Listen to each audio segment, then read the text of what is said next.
Hi guys! Good morning Philippines ni Caganjur City. Niyata karon sa simbahan sa Nazareno. Niyapit ko sa simbahan mga ka-guys kaya daghang kay problema sa akong mga anak.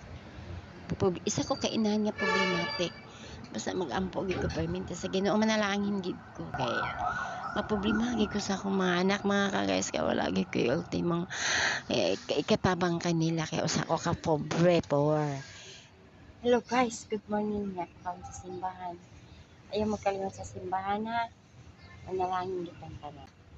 Unsa ka ko sa problema kay na nakatubig sampit sa Ginoo. Kay ang Ginoo permi kauban nato basta naatay problema. Ang simbahan dampanan sa mga kasakit. Kinahanglan nga atong iduol ang atong kaugalingon sa simbahan kay makatabang siya sa kalimpyo sa atong hunahuna. Limpyo na to atong hunahuna.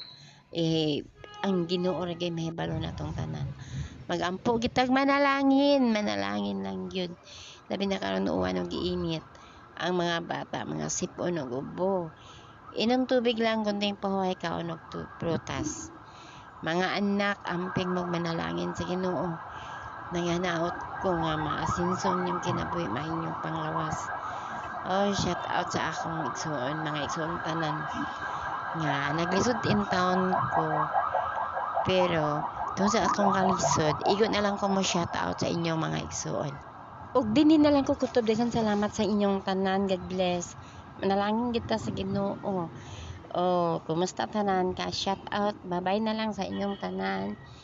Bye-bye, God bless. Amping.